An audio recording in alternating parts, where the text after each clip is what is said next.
नमस्कार दोस्तों। तो कैसे हैं आप लोग। दोस्तों, स्वागत है आपका हमारे चैनल डॉक्टर झकास में। यदि आपने हमारे चैनल को सब्सक्राइब नहीं किया है तो सब्सक्राइब जरूर कर लें और घंटा भी दबा दें। दोस्तों, आज बात करने वाले हैं हम लोग एक्ने वल्गारिस के बारे में। ये आज हमारी सोसाइटी में बहुत ज़्यादा कॉमन हो गया है। हर तीसरा व्यक्ति इस बीमारी से संक्रमित है, इससे परेशान है। आज दोस्तों हम इसकी केस स्टडी करने वाले हैं। आज हम पेशेंट के बारे में देखेंगे, उसकी हम हिस्ट्री लेंगे, साइलेंट फीचर्स देखेंगे, उसका एग्जामिनेशन करेंगे। उसके बाद कुछ फ़ोटोज़ देखेंगे कैसे कैसे एक्ने वल्गारिस को हम डायग्नोसिस कर सकते हैं उसके लिए। उसके बाद दोस्तों कुछ एडवांस लेवल क्वेश्चन भी लेंगे और कुछ बेसिक ट्रीटमेंट्स भी देखेंगे आगे हम। तो चलिए दोस्तों, समय को न गवाते हुए शुरू करते हैं। दोस्तों, एक्ने वल्गारिस, जिसको हम आम भाषा में कील मुहासे भी कहते हैं, ये अक्सर हम लोगों को यंगर जनरेशन में देखने को मिलता है दोस्तों। लेकिन इसके और भी कारण हो सकते हैं, जैसे कि ज़्यादा मात्रा में स्टेरॉइड का सेवन करना, जो कि हमारी नई जनरेशन आजकल जल्दी बॉडी बनाने के चक्कर में लेती है। दूसरा है दोस्तों आइसोनियाज़िड इंजेक्शन। ये एक तरह की दवाई है, इसका भी ज़्यादा प्रयोग करने से एक्ने हो सकते हैं। या हमारा ऑक्यूपेशन कोई ऐसा है जिससे हमें एक्ने हो सकते हैं, जैसे कि हम कोई ऐसी इंडस्ट्री में काम करते हैं जिसमें हमें ऑयल का एक्सपोजर है, डस्ट का एक्सपोजर है। आगे देखते हैं एग्ज़ामिनेशन के बारे में। दोस्तों, एग्ज़ामिनेशन करने से पहले सबसे पहले हम लोगों को ये देखना है कि हमारे एक्ने कॉमेडोन्स हैं या फिर वाइट हेड्स हैं, सिस्ट हैं, इनमें हमको डिफरेंशिएट करना आना चाहिए। जैसे कि कॉमेडोन्स है, इसको हम ब्लैक हेड्स भी कहते हैं। ब्लैक हेड्स दोस्तों आपने अक्सर अपने ऊपर भी देखे होंगे, अपने दोस्तों के नाक के आसपास ज़रूर देखे होंगे, काले काले से स्पॉट्स से रहते हैं। इनको हम ब्लैक हेड्स कहते हैं। इनका बनने का मैकेनिज़्म ये होता है कि जो हमारे हेयर फॉलिकल्स होते हैं, इसमें हमारी जो स्किन के जो केराटिन सेल्स होते हैं जो झड़ते रहते हैं हमारी स्किन से, वो हमारे इसमें हेयर फॉलिकल में फंस जाते हैं, जिसकी वजह से ये ब्लैक हेड्स पैदा हो जाते हैं। ये दोस्तों हॉलमार्क ऑफ एक्ने हैं। यदि ये आपके मरीज के हैं ब्लैक हेड्स, तो आप समझ जाइए कि आपकी एक्ने की बीमारी है। और लेकिन ये माइल्ड हो सकती है, इसलिए आप इसको अलग अलग कैटेगरी में डिवाइड कर सकते हैं। दोस्तों, अक्सर एक्ने हमारे चिन, फेस, नेक, चेस्ट, अपर बैक और अपर आर्म में ही रहते हैं, क्योंकि यहाँ पे हमारे जो सेबेसियस ग्लैंड्स होती हैं जो हमारा सीक्रेट करती हैं ऑयल को, वो ज़्यादा पाई जाती हैं, जिसकी वजह से हमें एक्ने हो सकते हैं। यदि जो हमारे ब्लैक हेड्स होते हैं इनमें पस आ जाता है और पस भर जाता है, इससे ये वाइट हेड हो जाते हैं। यदि हमारा साइज़ वाइट हेड का और ज़्यादा बढ़ता जाता है इसमें, तो इसको हम सिस्ट भी कह सकते हैं। ये बहुत ज़्यादा मोटी हो जाती है जब, तो इसको हम सिस्ट फॉर्म में कह सकते हैं। दोस्तों, ये कुछ फ़ोटोज़ हैं जो कि एक्ने सही होने के बाद जो स्कार बन जाते हैं पेशेंट के, वो स्कारिंग है ये। दोस्तों, ये बहुत ज़्यादा ख़तरनाक होती है दिखने में, बहुत ज़्यादा ये परेशान कर सकती है हम लोगों को मेंटली, सोशली। इसलिए दोस्तों इसको जल्दी से जल्दी आप ट्रीटमेंट करा लें तो ज़्यादा बेटर है।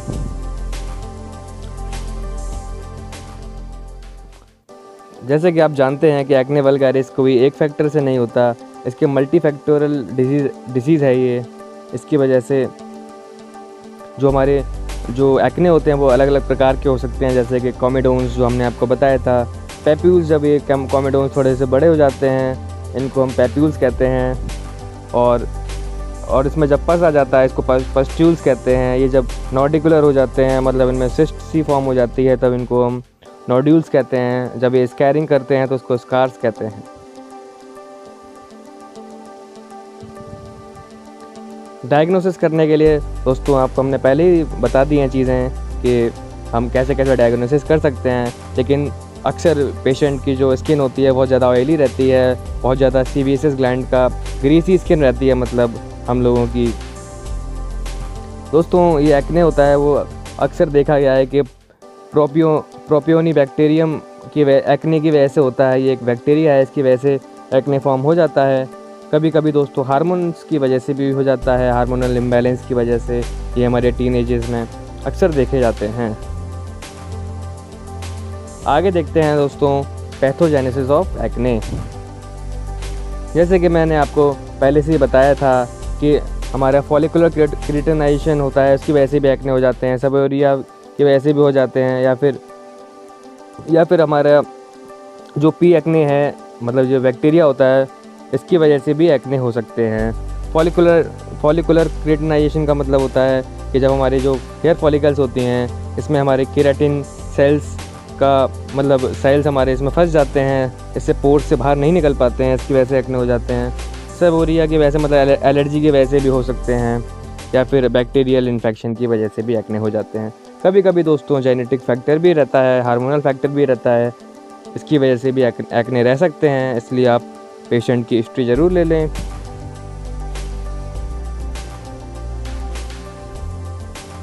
एक्ने की वजह से हमारी बॉडी की इन्फ्लामेटरी रिस्पॉन्स बढ़ जाता है, जिसकी वजह से हम लोगों को बहुत ज़्यादा प्रोराइटिक और बहुत ज़्यादा इन्फ्लामेटरी रिस्पॉन्स दिखता है, और इसकी वजह से हमें बहुत ज़्यादा दिक्कतों का सामना करने पड़ता है। अब आगे देखते हैं एक्ने को हम किस किस ग्रेड में डाल सकते हैं, उसकी सीवियरिटी के अकॉर्डिंग। माइल्ड केसेस में हम लोगों को छोटे छोटे क्लोज्ड कॉमेडोन्स रहते हैं, जैसे कि हमने बताया था ब्लैक हेड्स रहते हैं, छोटे छोटे रह सकते हैं, सम पैप्यूल्स भी रह सकते हैं, और कुछ पस्ट्यूल्स भी रह सकते हैं, मतलब पस भी हो सकता है। मॉडरेट में क्या रहता है कि ये बार बार आने लगते हैं, जो हमारे पैप्यूल्स पस्ट्यूल्स बार बार आते हैं, इसके कारण थोड़ी स्कैरिंग भी रहती है, हमारी जो स्किन है उसमें स्कैरिंग रहती है, इसकी वजह से इसे मॉडरेट कैटेगरी में कर सकते हैं। सीवियर कैटेगरी में दोस्तों ऊपर की सारी चीज़ें तो होती हैं, इसके अलावा नोडिकुलर एक्ने रहते हैं, मतलब सिस्ट इसमें आ जाती है, सिस्टिकुलर फॉर्म में आ जाते हैं एक्ने, तो उनको हम सीवियर एक्ने कहते हैं। इसमें बहुत ज़्यादा एक्सटेंसिव स्कैरिंग रहती है। स्कैरिंग का मतलब दोस्तों समझते हैं आगे। स्कैरिंग मतलब जैसे हमने ये बताया था आपको, ये स्कैरिंग है पेशेंट की, तो ये बहुत ज़्यादा सीवियर स्कैरिंग रहती है, इसको हम नोडिकुलर मतलब सीवियर एक्ने की फॉर्म में कह सकते हैं। इसको हम दोस्तों आगे देखेंगे अलग अलग वैरायटी को इसकी। अब देखते हैं कि कुछ फैक्टर्स, कॉमन फैक्टर्स जो हमारी स्किन को एक्ने को बढ़ावा देते हैं, जैसे कि हमारी कॉस्मेटिक्स, हम जो क्रीम पाउडर लगाते हैं, जो ऑयल होता है, उसके भी कारण एक्ने हो जाते हैं। हमारी क्लोथिंग के कारण दोस्तों हो सकते हैं, क्योंकि हमारी क्लोथिंग अक्सर आजकल सिंथेटिक मटेरियल आते रहते हैं, जिसकी वजह से एक्ने हो सकते हैं। किसी ट्रॉमा की वजह से सडनली हमारे एक्ने निकल आते हैं, किसी चोट या ट्रॉमा के वजह से।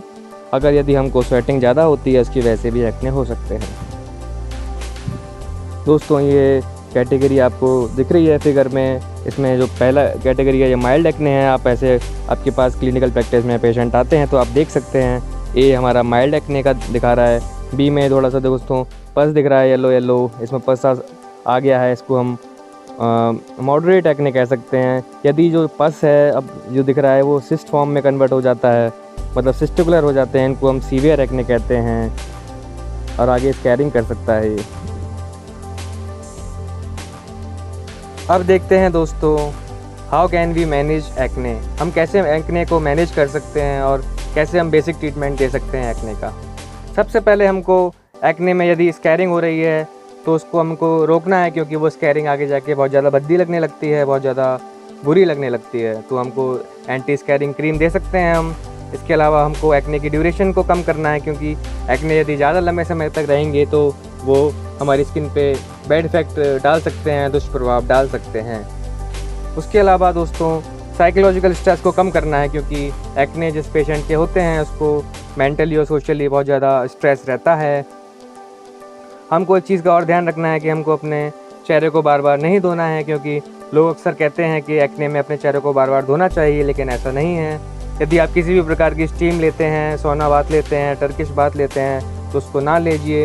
इसके अलावा आप डाइटिंग में ऐसा कोई ख़ास रोल नहीं है, लेकिन आप कुछ चीज़ें अवॉइड कर सकते हैं, जैसे कि ऑयली तला भुना खाना, मिर्च मसाले, फास्ट फूड, जंक फूड आप कम कर सकते हैं, इससे आपको फ़ायदा होगा। उसके अलावा यदि आपके एक्ने बैक्टीरियल एक्ने है, मतलब पी एक्ने जो बैक्टीरिया है उसकी वजह से आपको एक्ने हो रहे हैं, तो आप टॉपिकल थेरेपी ले सकते हैं। आप इनमें से आगे वाली जो ड्रग्स हैं, इनमें से कोई सी भी 1-2 ड्रग्स का यूज़ कर सकते हैं टॉपिकल फॉर्म में, जैसे कि sulphur, benzyl peroxide, retinoic acid, इनमें से एरिथ्रोमाइसिन, टेट्रासाइक्लिन, इनमें से कोई सा भी 1-2 ड्रग्स को आप चूज़ करके टॉपिकली आप लगवा सकते हैं। इसके अलावा सिस्टमिक थेरेपी में आप टेट्रासाइक्लिन एरिथ्रोमाइसिन, डॉक्सीसाइक्लिन दोस्तों बहुत अच्छी है, क्लिंडामाइसिन और आइसोट्रेटिनोइन। दोस्तों आइसोट्रेटिनोइन बहुत ज़्यादा इंपॉर्टेंट है क्योंकि ये हर प्रकार के एक्ने में काम आता है, चाहे वो बैक्टीरियल एक्ने हो, चाहे वो इन्फ्लामेटरी एक्ने हो, चाहे वो सीबम के ओवर प्रोडक्शन की वजह से यदि एक्ने हो रहे हैं या फिर वो हार्मोनल इम्बैलेंस की वजह से हो रहे हैं, तो उसमें आपके आइसोट्रेटिनोइन बहुत ज़्यादा काम आता है, तो उसको आप यूज़ कर सकते हैं डेली बेस पे।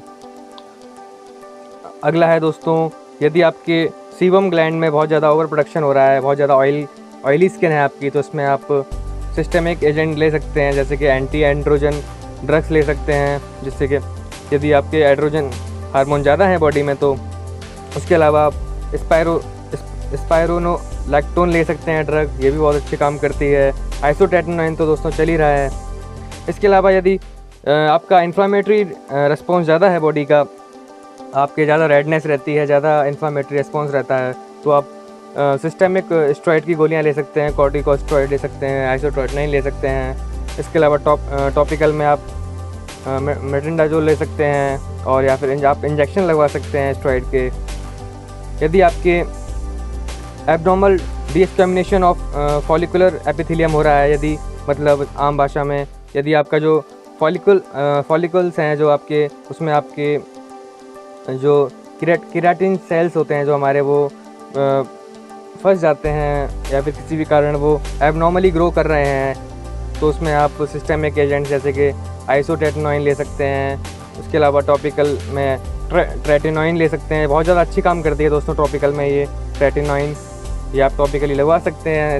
इसके अलावा सैलिसिलिक एसिड बहुत अच्छा काम करती है, ये क्रेटोलाइटिक होती है, जो क्रेटिन्स होते हैं उनको ख़त्म करती है। और दोस्तों सबसे एंड में दोस्तों सर्जिकल या फिर फिज़िकल ये चीज़ें आती हैं, इनको आप सबसे एंड में करवा सकते हैं, रेफ़र कर सकते हैं पेशेंट को सर्जरी के लिए या फिर लेज़र ट्रीटमेंट के लिए।